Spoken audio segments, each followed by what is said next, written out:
Well, I started flying in 1954, and I flew for Pan American World Airways for 34 years. And then when they sold the Pacific routes to United Airlines, they made an offer of taking 1,200 flight attendants because they didn't have any expertise in international flying. So I had to make the decision whether to take early retirement, wait maybe another year for Pan Am to really go under, which it did, or move to United. So I did that, and I flew for United for about 13 years until retirement. Can you describe any of your experiences on being exposed to secondhand smoke on the airlines? Yes, I know that not only me, but my coworkers as well, we were constantly coughing. We would stand in the galley and cough and cough and cough. When I first started, most of them were smokers, and I thought that's their smoking cough. But it's turned out that for many of us, I never smoked. So it was more than that for me. How about your colleague and passengers? I mean, did your other friends, who were flight attendants, experience problems? Yes, there are a number of people I know that have pulmonary problems today, caused from it, the same as I have. Did you ever complain to management about these problems? Not directly to management. I complained to the medical department. And I had been off flight for a week or 10 days. We had to go in and get a medical clearance before we could go back on flight. And, I complained to the doctor who I was talking to.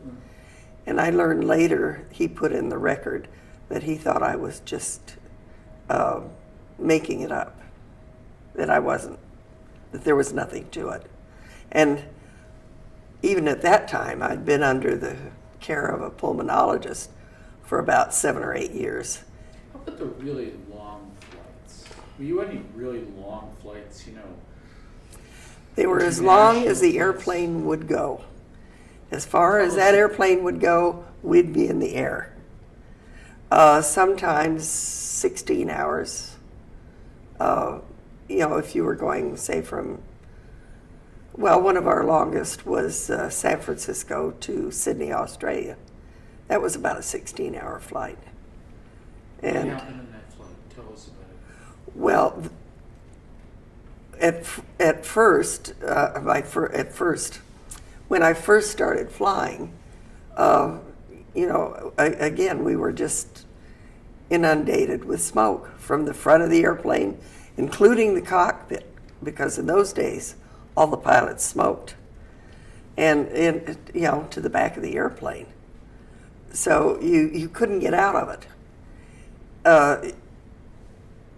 I was working all over the airplane, and I couldn't get out of it. So you were just inhaling tons and tons of cigarette smoke the whole flight for the whole time.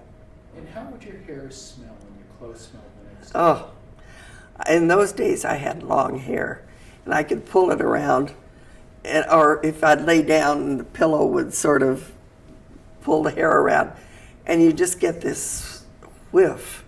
I smelled like an old cigarette butt, until you could get your shower and get your hair washed, and again, try not to touch your clothes. And the company wouldn't pay for any of that stuff. Oh no, they paid for all our laundry and dry cleaning. That was no problem. It was just the stench. How long have you been on the board of FAMRI? Since the inception. Okay. And what do you think the best accomplishments have been at FAMRI? I'm very proud of our helping these young scientists who are the future greats in the scientific world. And when I read about some of their accomplishments, things that their articles they're producing in the best scientific magazines, in just how their experiments are going, I'm just so excited about it. So that's what. What do you want to see FAMRI grow in the next 5 years? In the next 5 years, I don't know. Science is changing so quickly.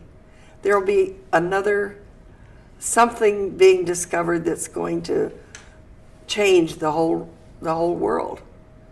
And I would like to see genetic and stem cell research really make a difference in all our lives.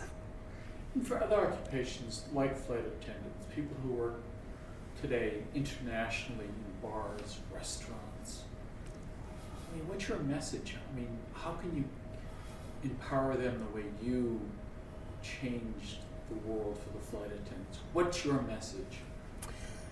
Well, fortunately, I live in California, and our bartenders and so forth today are protected because you can't smoke anywhere. But all I can, if I talk to them, just tell them, stay as far away from this smoke as you can, because